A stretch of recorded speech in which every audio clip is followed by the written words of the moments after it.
everyone, welcome to the January 2017 Friday Flashback review here from the CC Network. I'm Fred, your ever-reliable host as always, and as we survive 2016 mostly intact, somewhat, I guess, it's time to start this year off with another survival test, one that will hopefully be much more fruitful as we look at another Big Four pay-per-view from years gone by, as we round off 2002's offerings with its edition of Survivor Series. Now, since SummerSlam, which we reviewed back in November, a lot has once again gone down in the World Wrestling Entertainment universe. Now, Brock Lesnar, upon winning the undisputed title from The Rock, pledged an exclusivity contract with SmackDown, making the title a little bit disputed, so to speak, allowing Eric Bischoff to create the World Heavyweight Championship for Raw, which he gave to the then number one contender Triple H. It wasn't just given to him because he was Triple H, just so to clear up all the rumours, and as a result,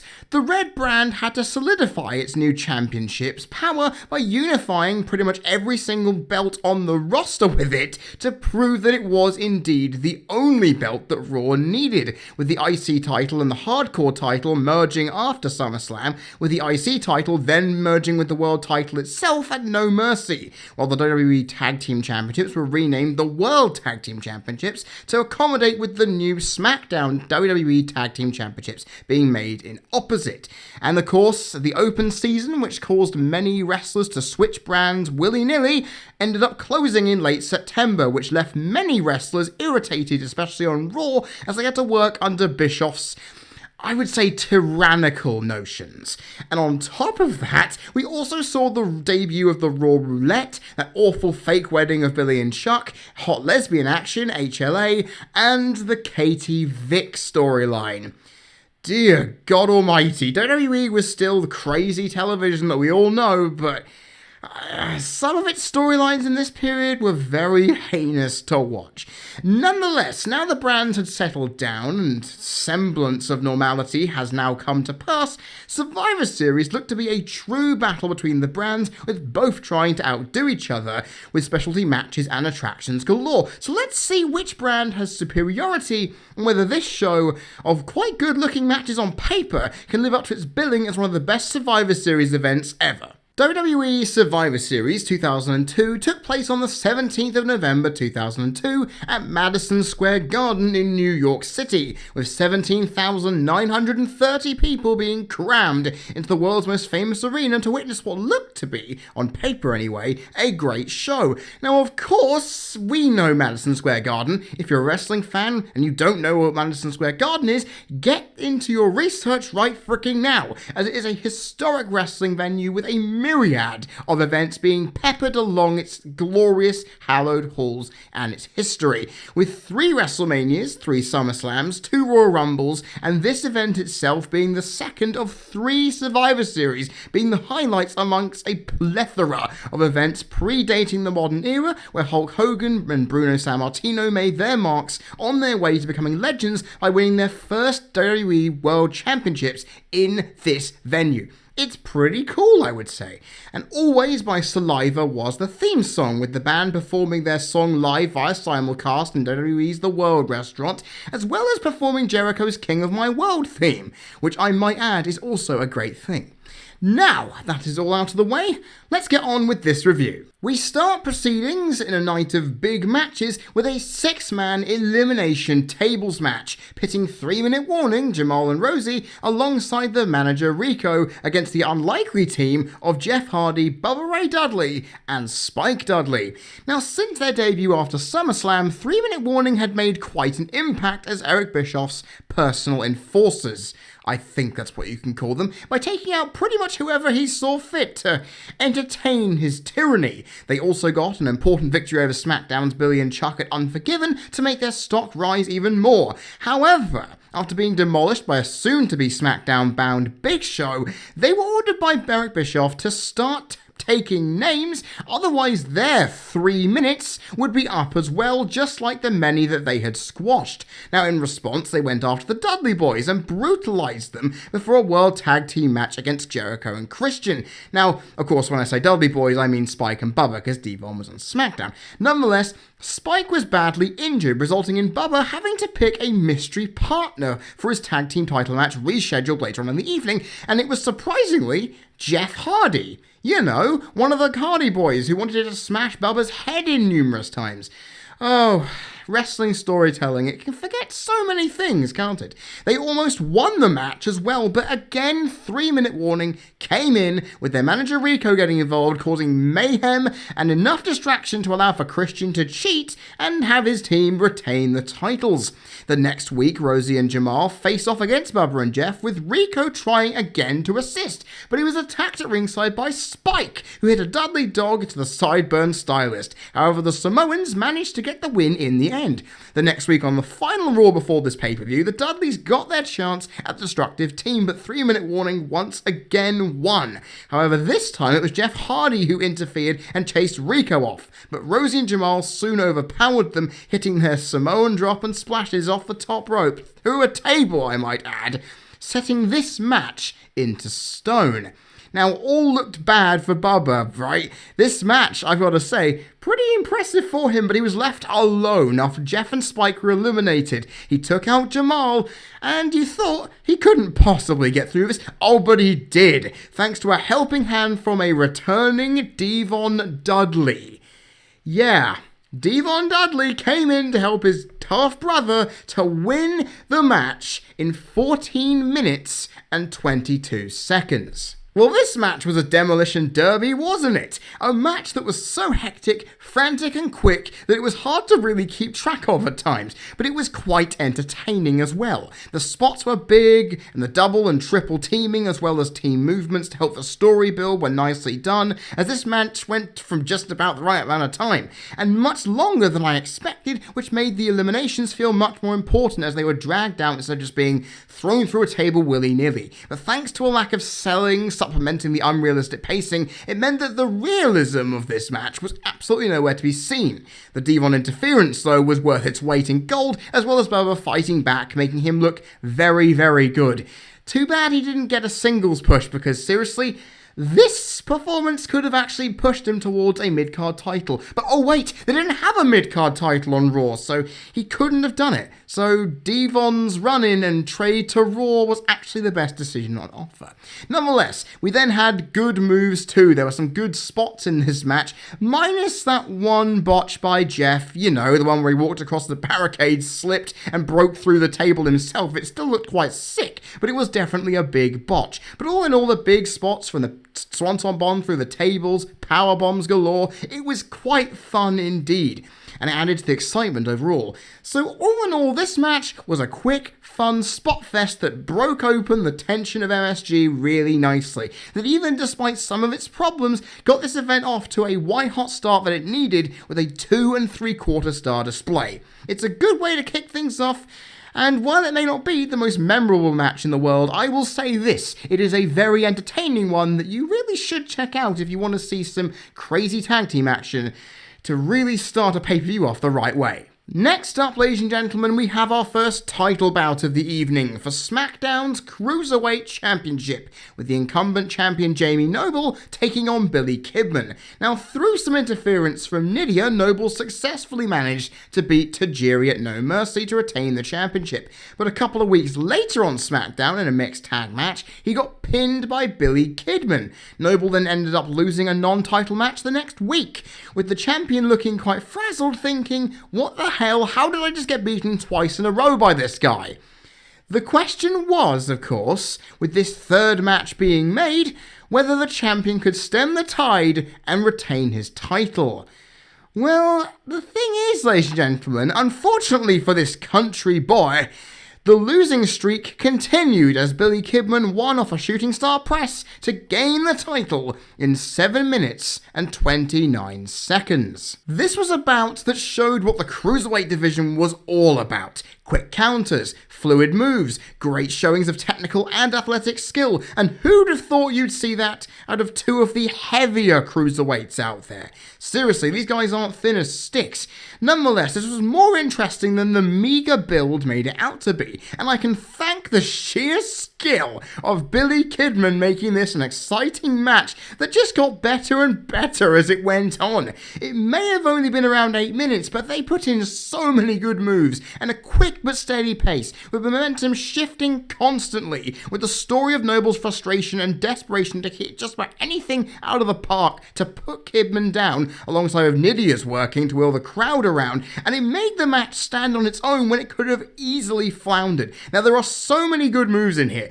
Seriously, I don't want to do the laborious thing and describe them. Just go and watch this. It is a very underrated match on a card that, honestly, you'd think this match would suffer in, but it worked out surprisingly well. It is a hidden gem on this card, and it balances itself perfectly with 2.5s across the board. Yes, I don't get that much often, and it is a 2.5-star rating as a result. For its efforts, this match was surprisingly entertaining, and I will admit it went a little longer than I would have expected, but they did just enough to make it really worth the time. Seriously, go check this out if you want to see what a good athletic cruiserweight contest from the Ruthless Aggression era looked like, because it is well worth your time. The next title bout is an interesting one, as for the first and only time on pay-per-view, Raw's Women's Championship is being defended in a hardcore match, with the incumbent Trish Stratus taking on her rival Victoria, and looking to settle quite a big score. Now, both women have been feuding since July, when Victoria made her debut, attacking Stratus and wanting to get revenge on her for an apparent betrayal that they had together when they were both fitness models. Now, after months of back and forth attacks, they faced off at No Mercy, with Trish coming out on top against her sadistic challenger. Now, the intensity of the rivalry did not stop there, as Victoria claimed that Trish had only become the #1 diva on the roster because she'd slept her way to the top. Yes, while Trish claimed, this is great, that Victoria was a psychopath, and there was a legit reason for this, because she lusted for revenge all the time. And when you look at the build-up package, you look at the stuff that Victoria did around this time, like speaking into a mirror and just thinking everybody was out to get her, and it was a bit strange, but the vengeance and the lust for it was definitely there, and it was made more apparent when Victoria issued the challenge for a hardcore match at Survivor Series, so she could destroy, in her words, Trish's pretty little body and pretty little face, wanting to give her some pretty little bruises before she takes her soul. Yeah.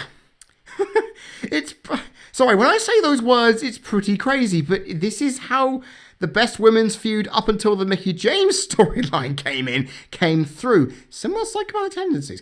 Anyway, ladies and gentlemen, after Trish's victory over Ivory, Victoria got involved, throwing a water bottle at Stratus from the announce table, which is 20 plus feet away, causing an almighty brawl between the two that officials did struggle to break up, which is weird. A pissed off Victoria then went after interviewer Terry Runnels, who asked if she could interview her later on, with Victoria savagely beating and stripping her down, all because she wondered why she couldn't have the interview right there, right now, because she thought Terry believed she wasn't pretty enough. See what I mean about this psychopath quote?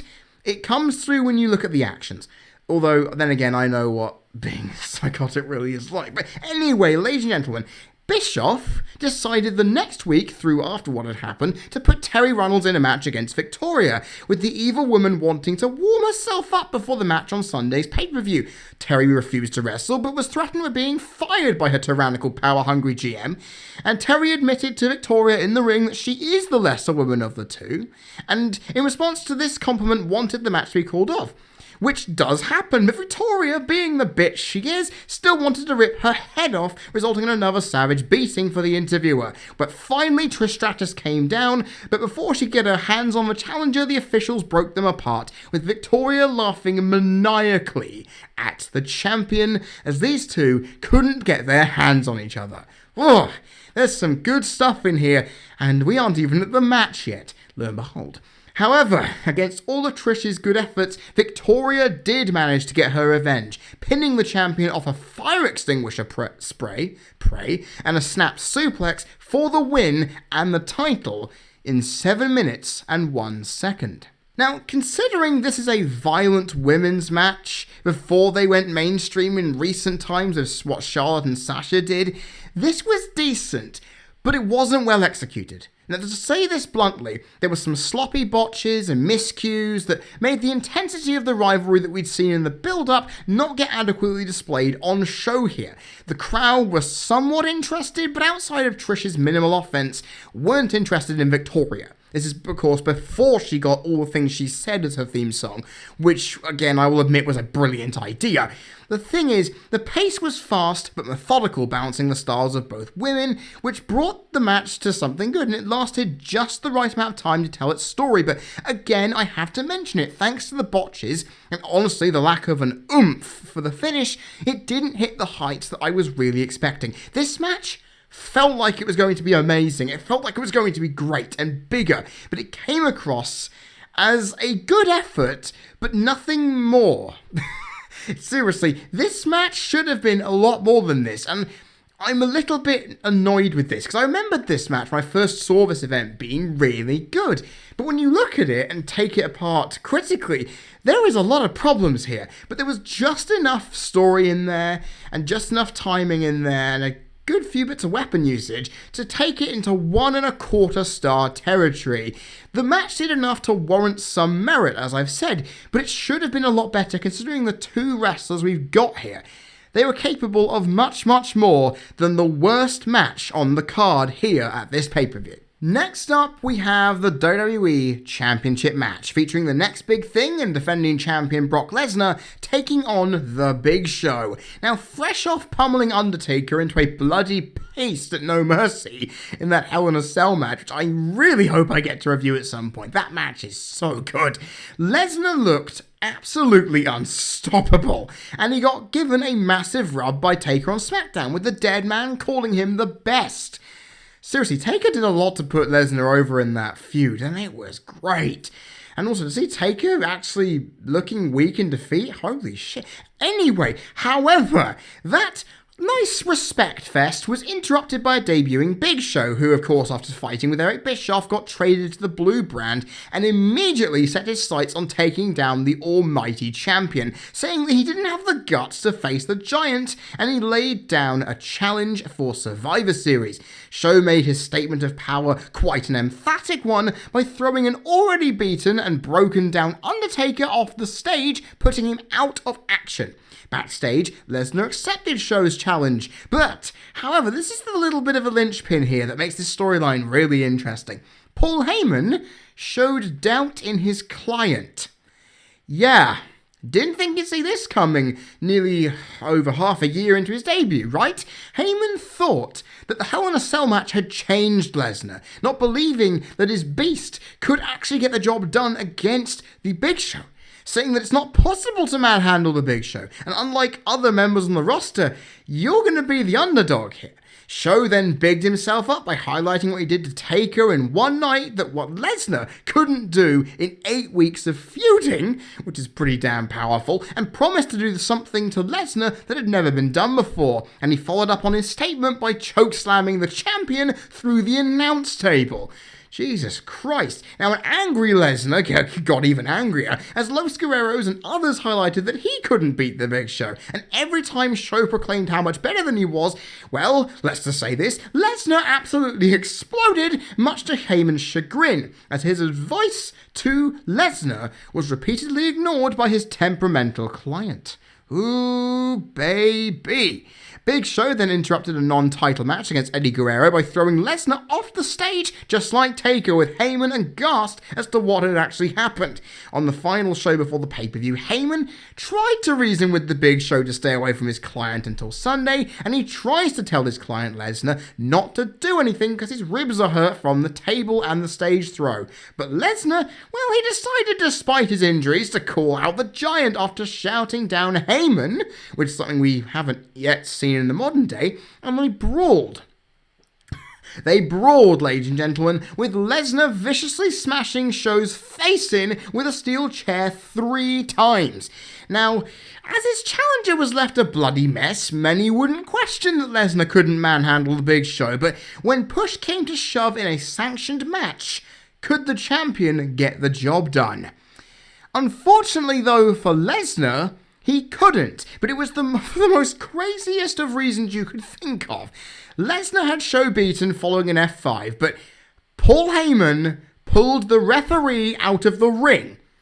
Yeah, the distraction allowed Big Show to chokeslam Lesnar, injured ribs first onto a steel chair, and win the title for the second time in his career in a measly 4 minutes and 19 seconds. Now, ladies and gentlemen, this match went under 5 minutes, and you usually think a match between these two under 5 minutes is basically going to be an absolute shit show, right? But I'm going to tell you right now, this match is a lot better than it had any right to be. It was a thrilling contest. I can't believe I'm saying that. Lesnar looked monstrous. Big Show showcased his power game by targeting Lesnar's injury throughout, and the crowd were hot for the entirety of it. Then you have Heyman's betrayal, which I still don't understand to this day from a booking standpoint. Then again, he did say in the build-up he would do everything in his power to have his client leave as champion, and with that turn, he did make his client win, so that counts for something, I guess. Anyway, the simplicity and length of this match, along with the muted response post-turn that Heyman did, stopped it from crawling any higher up the rating ladder than it should, as it already managed to, with what little it had done, to reach 2-star off sheer will. Only that. And I'll tell you now, this match did its job in making Lesnar look like a badass while ensuring that the Big Show was shown off well and not have his speed and moveset be limiting the match if it stretched out too long. The thing is, I will never get sick of seeing Lesnar hit that overhead belly to belly either. Good God almighty, that's fantastic. And I wonder I love the move so much because Lesnar made it look like such a damn artful. Anyway, this match should never have gotten 2-star. I'm going to repeat myself, it should never have gotten this. Seriously. But in such a short time frame, they made Lesnar look great as a losing champion, they made Big Show's power work, and everything under these circumstances worked. And any other match tried this, it would probably suck. I'm in shock that this match got this rating, because I still can't quite believe it. But nonetheless, ladies and gentlemen, this is what happens when storyline and storytelling make a lot of sense. Well done, WWE, you made an unappealing match a very, very good one indeed. Next, we have SmackDown's main event, and it is a doozy. Yes, the WWE title didn't main event the brand for this show, as the SmackDown 6 are showcased in all their glory, battling it out for the WWE Tag Team Championships in a triple threat tag team elimination match, with Edge and Rey Mysterio, the champions, defending their titles against Los Guerreros, and of course the dysfunctional former champions, Kurt Angle and Chris Benoit. Now, Angle and Benoit won the titles, becoming the inaugural champions, defeating Mysterio and Edge in that classic at No Mercy. And okay, seriously, I'm going to stop for a second. My Flashback schedule for this year is completely fully booked right through till December. 2018, however, has some gaps in it. If you want to suggest that you want to have No Mercy 2002 reviewed as part of 2018's schedule, then please put your statement down in the comments section, because seriously, I want a reason to review this show. If it's either you or me deciding it, that would be great, because seriously, the main event matches from SmackDown on that card are worth me reviewing that show alone. And I just would love to do it. Anyway, back to the task at hand. Both Angle and Benoit won the titles, but their relationship, which was already toxic as is, degraded even further when both men clashed at the trophy presentation, stating that they were both the reason that they won the match, because these two are really big egotists who are very, very good at what they do. And in a tug of war with the trophy, knocked Stephanie to the ground, which resulted in her slapping Angle, which I love that shot of Benoit laughing, but he got a slap, and then there was an all-out brawl between the two champions. In the meantime, however, Los Guerreros stoked the fires by targeting both men and teasing them before interfering in Angle and Benoit's main event match later on in the evening. Now, Benoit then got screwed by Angle the following week, losing a match against Edge, with Benoit returning the favour, costing Angle a match against Eddie Guerrero, with both Guerreros getting beaten down for their trouble, so there was some unity between these two, eh?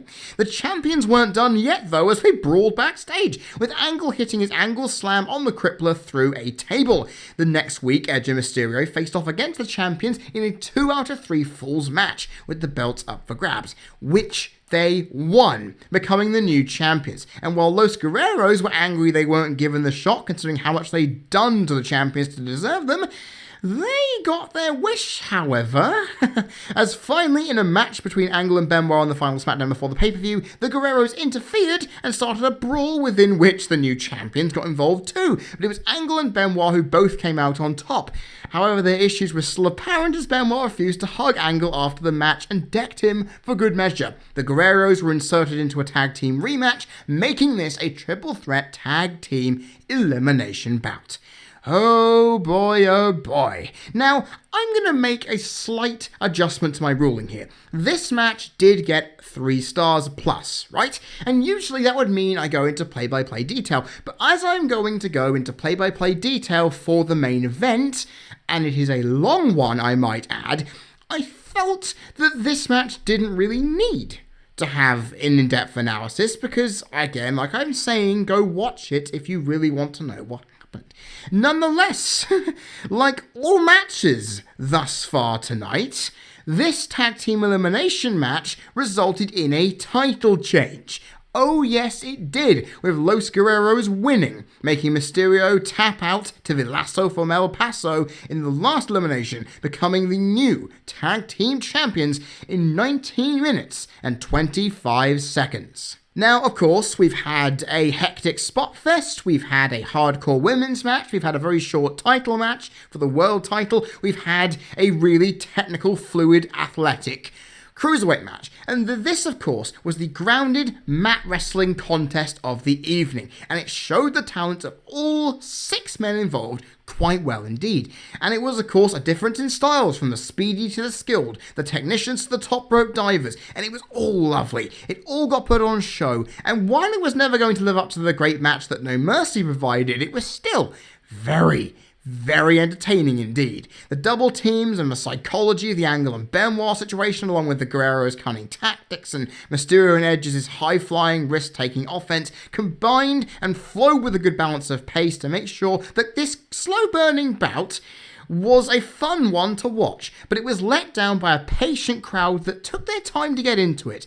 But, however, I will state this, they died the moment Angle and Benoit were eliminated from this match. They tanked. They really wanted to see more of these two, and they didn't like it. They booed, and they just didn't get into the rest of the match from there, which was quite sad. Sure, they had their moments, but and a lack of move depth, accented by a botch or two by Mysterio, didn't help either. Not to mention a lack of selling by Mysterio later into the match, which made his offense at that point look ridiculous and really unrealistic, personally, in my opinion.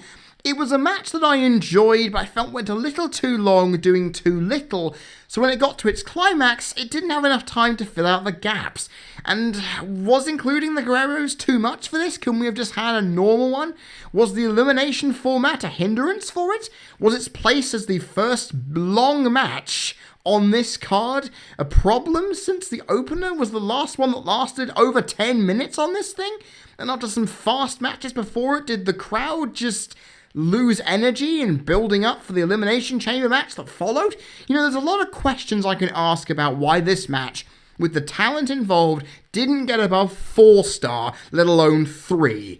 And the fact is, the thing is, all I know is that this match was a good one. In fact, a great one even. But it could have been even better than that, if not for its placing on the card. In my opinion, alongside the sluggishness and botching in the women's match, this was arguably the worst decision on the night to put this match so late on. Sure, it was worthy of these 6 men's abilities and what they've done to help SmackDown win the best TV show of the year from the Wrestling Observer newsletter that year. But at the same time, if it wasn't here, and actually started off the event or went in a bit later on after the 6-table elimination match, it would have been a lot better, I am certain. Nonetheless, though, I'm giving it 3.25 stars, which is great, but I know with these 6 men involved in here, we could have had another classic under much better circumstances. But then again, it's 3.25 stars. I really shouldn't complain. And you know what? I'm not going to. Let's get on to the main event. And that is Raw's main event. The first ever Elimination Chamber match for the World Heavyweight Championship, with Triple H defending against the creme de la creme of Raw's main event and upper mid-card scene, with Shawn Michaels, Kane, Booker T, Chris Jericho, and Rob Van Dam all looking to unseat the game from his throne. Following No Mercy, with Triple H now the undisputed king of Raw, and Eric Bischoff on an egocentric power trip following his numerous attempts to get one over on Stephanie McMahon, declared that a new match was to be made to combat the Hell in a Cell match that SmackDown put on at No Mercy, and it was the Elimination Chamber, a combination of War Games, the Royal Rumble, a Survivor Series elimination match, and Hell in a Cell all in one. And he wanted to have this happen at Survivor Series with 6 Raw superstars, the ones I mentioned earlier, all being involved, vying for the championship. Now, while Booker T and Chris Jericho were fighting over the tag team titles around the time of No Mercy, as this match was announced, it happened around the abrupt end of the Katie Vick storyline. Oh my god. Seriously, the first 2 weeks after No Mercy, where Van Dam, Michaels, Kane, and Triple H all crossed paths, were all lynched into the Katie Vick storyline, and it makes it a little difficult for me to put adequately into words my opinions on it. I don't want to, because even the build-up to No Mercy with the Katie Vick storyline was hard to sit through, so for it to continue, I don't want to think about it, but I will say, thanks to Shawn Michaels' help, Kane was able to vengefully get revenge, as you do, on the game by winning a casket match against him, ending that pile of shit storyline for good. Because seriously, I don't even want to think about it, let alone have to talk about it, so I will not. The following week, Triple H stated to Bischoff that he's now afraid of Michaels being around every corner wanting to exact revenge for what happened at SummerSlam, and that Bischoff hasn't treated the champion with any form of respect. The game then stated to Michaels not to accept the offer to be in the chamber match, but is interrupted by Booker T, who is sick of seeing that title around Triple H's waist, because of course this was the title that Booker won 5 frickin' times, of course, nonetheless. And Chris Jericho, though, well, he came out and said he's fed up with Booker T, and he'll prove he's better than Booker by defeating absolutely everybody because he's the king of the world, baby. The game in Y2J attacked Booker, but Kane made the save. Now, of course, Jericho, because he is the king of the world and the tag team champion, was even more deluded than usual, believing he could injure RVD to ensure that Christian gets put in the match instead, but that doesn't come to fruition at all. Booker and Kane were then tasked with teaming up against Jericho and Triple H later on. The Big Red Machine ended up choking out Goldust for bringing up the Katie Vick shtick, with Goldust admitting that, well, he'd done something similar to a corpse before. Oh, that counts as humour, I have no idea, but this is ruthless aggression where they combine Attitude Era risque with technical brilliance. Lord knows. Nonetheless, Booker and Kane beat Jericho and Triple H thanks to interference from Shawn Michaels, who accepted the chamber match, saying that a title match main event in Madison Square Garden was too good to pass up. And honestly, who wouldn't pass that up? In fact, who would? Who would? What kind of idiot would? Anyway, Jericho and Christian defended their tag titles against Kane and RVD on the final Raw before the pay-per-view, with Jericho believing that he could win as he was softening his opponents up, even taking Christian out for believing that he could still get into the match anyway, with Jericho stating that he will, and only he, will walk out as champion. Michaels then stated that the chamber match will be his chance at retribution, and after that, after being in the first ladder, Hell in a Cell and Iron Man match, it seemed fitting that he would be in the first chamber match too, and that all he cares about is ensuring that Triple H doesn't walk out as champion, with the champ taking offense to this and starting a brawl between the two, which was stopped by the officials. Oh god, there's so much still to go on here. In the main event, a match between Triple H and Booker T descended into chaos. Of course it would, as Michaels, Jericho, Kane and RVD all got involved as hell broke loose. And by the end of it all, it was Jericho left standing triumphantly after taking Michaels down with a chair following a pedigree to Triple H. Oh yes. All the while, Bischoff just sat around marvelling in his own brilliance, not really believing what he'd actually done, and he couldn't wait to see his sadistic creation come to life for all to see. Now, I said in the sum-up of the last match that this one will need all the time in the world to get through the play-by-play analysis as to what went down, and as I've already highlighted, it has a 3-star plus rating. So, lo and behold, let's sink our teeth into the meat of this first-time bout. Triple H and Rob Van Dam start the contest with RVD laying kicks into the champion, putting him down with a wheel kick and an enziguri, but Triple H fought back with a facebuster that he loves to use so much, goes for the pedigree, but is then back body dropped onto the steel floor. Van Dam throws the game into the chain wall multiple times, with the door coming open in the process. Lord, this match can't be contained this early on. Crazy, right? The crowd are behind Van Dam's offense as he lines up multiple punches at the face, busting the world champion open very early on. He's back onto the turnbuckle and then monkey flipped onto the steel. It's lovely, which Van Dam makes even worse with a rolling thunder from the ring out to the steel. It's been 5 minutes, I might add, and the brutality and inventive creativity of it are already apparent. Van Dam climbs on top of Jericho's pod, lining up for a frog splash from the top, but Jericho ingeniously pulls the legs through, allowing for Triple H to come back into it. But that doesn't stop Rob Van Dam, though. Oh no, the one-of-a-kind athlete hits a plunger off the top rope onto the steel, busting his hamstring as well on the landing before he goes back to throwing Triple H into the wall of the chamber. The clock counts down, and the third entrant comes in, and it is, of course, the king of the world, Chris Jericho. However, Jericho eats RVD's offense quickly with a wheel kick and a standing moonsault for 2. A springboard kick and a clothesline then follow to the steel. Van Dam goes back to the top rope, springs off and lands onto the chamber wall, flying off with a diving crossbody to Jericho. It's a lovely spot. The crowd are pumped for Van Dam, and they love his offense. However, before he can get back up, the unlikeliest of teams emerge, as Triple H and Jericho double team RVD to King and JR's amazement. And of course you'll know why, because if you look back at the WrestleMania 18 and Judgment Day 2002 reviews, these two wanted to kill each other. So this is really strange.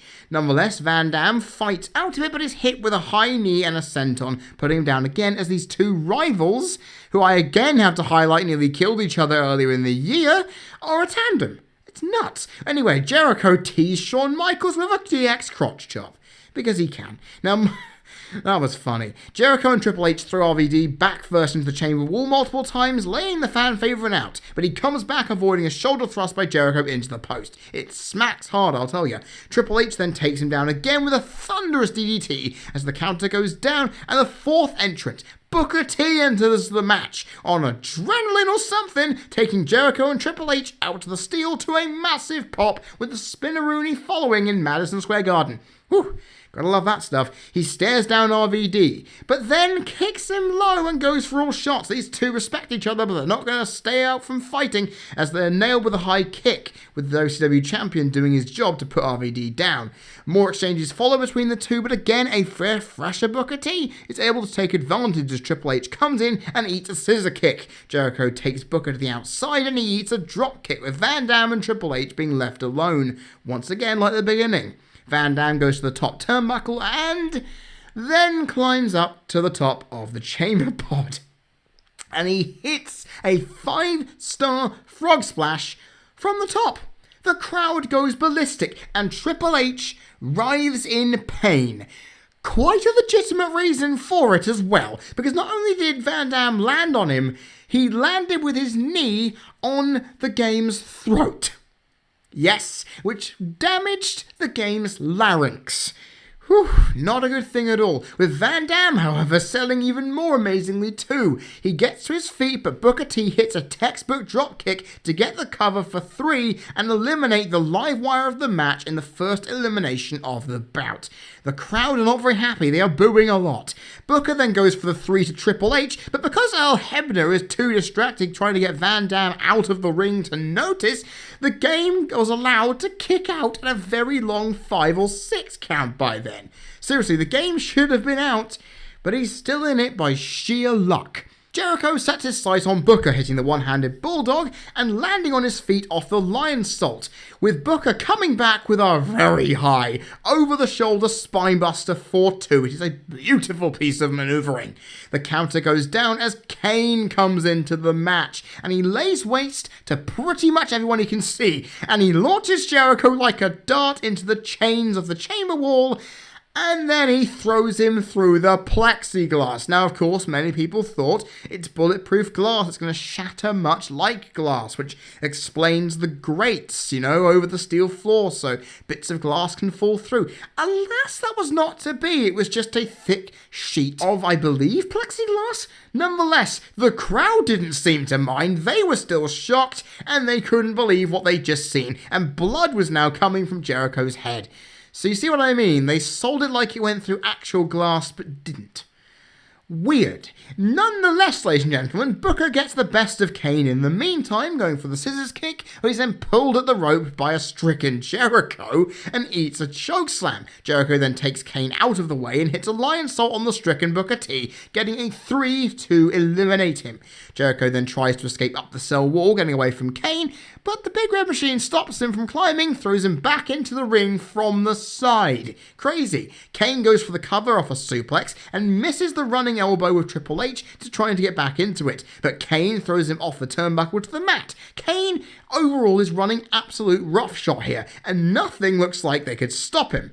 But he's taken down by a missile dropkick as the crowd chant HBK, because they know that Shawn Michaels is seconds away from entering this match, and once that counter goes down, they pop mightily hard as the Texan enters the bout. He nails Kane and Jericho with all he's got, eating a savage big boot, but he gets back up and nails Kane back. But once Kane again uses his power to his advantage, he throws HBK into the turnbuckle with such velocity he flips. Which, because back then, we don't see every single time that Michaels fought, because it's the second time in 4 years he'd actually done anything. He then got chokeslammed too, with the bad back getting much more punishment than Shawn would have ever thought possible, as Kane proceeds to chokeslam Jericho and Triple H too, to an even bigger pop. He sets Triple H up for the tombstone. The game counters, pushing Kane into a super kick, and you would think that that would be the end of it for the Big Red Machine, but oh no! He sits up. He sits up, are you kidding me? He then runs into a gut kick and a pedigree. Jericho then comes out of absolutely nowhere and hits the lion salt. He covers and gets the 3. Kane is now eliminated. We're down to 3 people as Michaels is thrown to the steel floor, rammed into the wall by Jericho as well, who once again sides with Triple H to take down the latter's nemesis and the former's future WrestleMania opponent. We'll get to that in a few months. The crowd will HBK on as his face is hit repeatedly by the game and pressed into the ropes by Jericho. Back out to the steel, Triple H grates Shawn's face along the chains as Shawn is now busted open too. Jericho now wails on the veteran whose bloody face is now on show, but he fights back and rams Jericho's head into the wall, puts Triple H back into the ring, sets up a pile driver on the steel, but Jericho fights back with a back body drop onto the steel. Michaels rolls back in, Triple H gets him up, and he fights back with a flying forearm and a kip up, but is immediately hit with a bulldog by Jericho. It is beautiful. He then hits a moonsault, goes for the 3rd elimination of the match, but somehow, some way, Shawn Michaels kicks out. A second cover is to no avail as Michaels is... Oh god, I can't believe this, as Jericho's frustration continues to grow. Michaels hits the moonsault off the top rope and covers, but Triple H this time breaks the cover. Michaels locks in the walls of Jericho with the game following up with a DDT. Jericho covers, but the champion pulls Jericho off his rival and former best friend, wanting to punish him even more. Jericho is just incensed at this, lashes out at his longtime rival for the half of this year, and then they wail on each other with the game hitting a facebuster for 2. Gah! Y2J goes for a springboard crossbody, but is then counted into a pedigree position, which is counted into a walls of Jericho. The crowd pick up in volume at the prospect of Triple H tapping out. They want to see it. He can't get to the ropes. The crowd are loving this. Michaels, however, decides to hit a humongous super kick.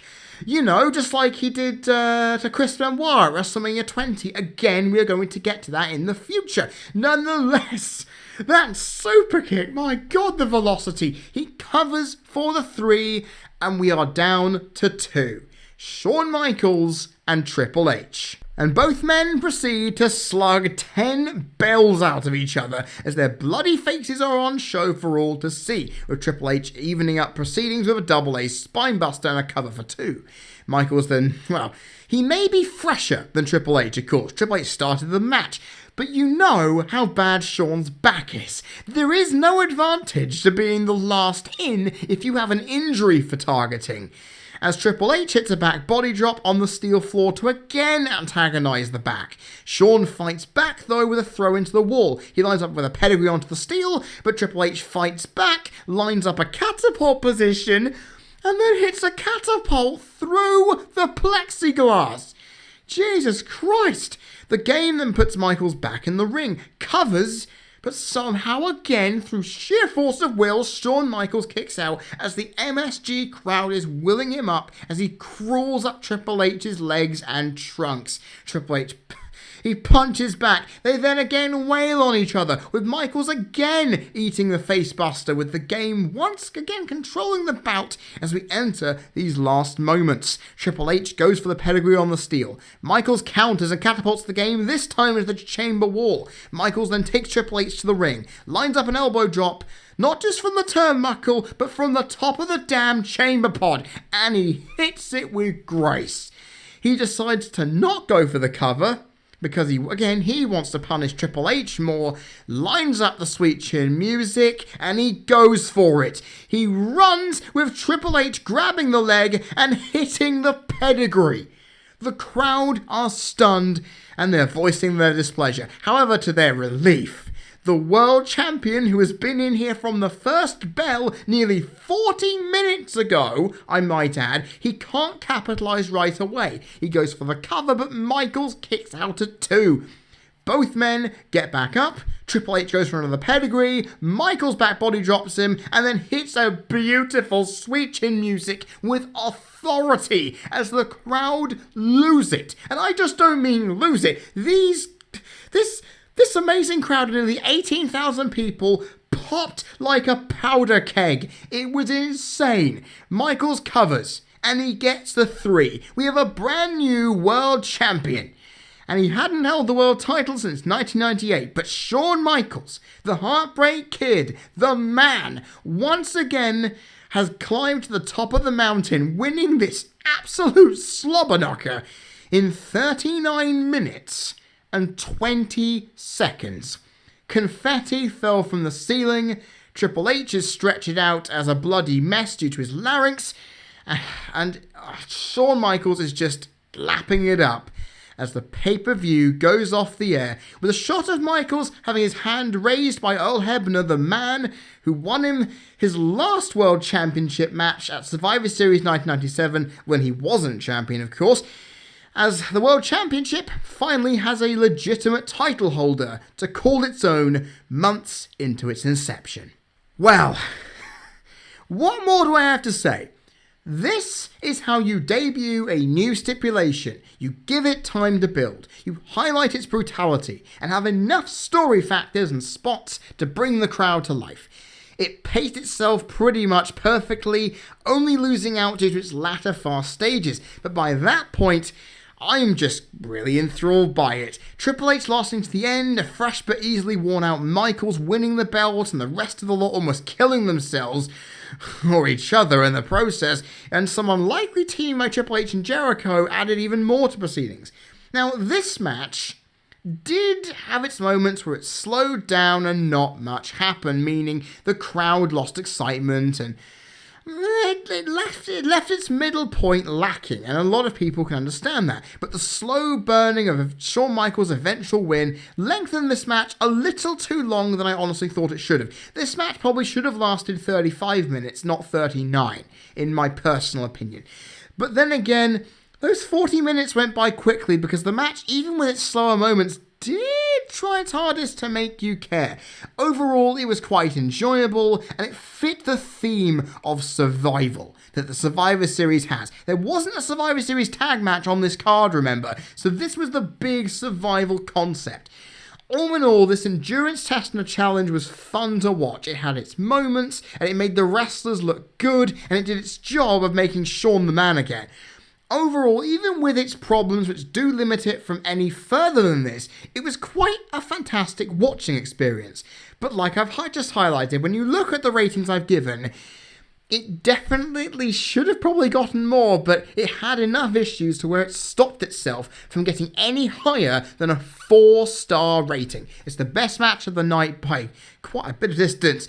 But I'll tell you now, it deserves it. It should have gotten more, but honestly, at a 4-star main event, I'm not going to complain about too much else. What a way to end this pay-per-view. Now I've got to sum up my final thoughts and think of a rating to give to this thing. Back in January of 2007, I bought this DVD with some of my Christmas money, and I remember lauding it with praise. I said to myself, this is great. This is one of the best pay-per-views I've ever seen. It is fantastic.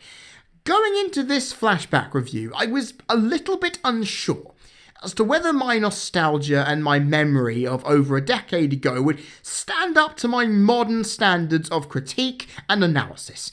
And even though I feel it hasn't in some places, I am not going to deny how good of a show this is. This show was pretty damn fantastic, and in all fairness, there's a good reason why, because a lot of the matches on the undercard, unlike many pay-per-views I've seen, surpassed many expectations. The night went thick and fast, making it quite difficult to keep up with as you're on the edge of your seat for most of it. And sure, the women's match, the slower elements of the multi-man tag match and the main event, alongside some backstage segments, Saliva's performance of the theme song, and Scott Steiner's debut, I might add, taking out Chris Nowinski and Matt Hardy, did calm things down a little, but there was still not much room to breathe, and it delivered surprising match after surprising match, with the latter two being very, very good in the process. And I will say this, if it weren't for the women's match, and honestly the lower part of the main event getting 2-star, we could have been looking at an 8 out of 10 pay-per-view here. We really could have. The main event probably needed to be 4.5 star, the tag match probably could have been 3.5, 3.25, then we'd be looking at a possible 8 out of 10 show. And we haven't seen that since the 2001 Royal Rumble review, which seems like a long time ago now. Alas, it wasn't meant to be, with the issues that this card had pulling it down from, honestly, a very lofty position indeed. However, even with my issues and worries and complaints, this pay-per-view was one that made Madison Square Garden jump and showed what good wrestling it looks like when it's done simply and done right. Not to mention having the added extra of a brand new match in a wrestling smart crowd also will help a lot.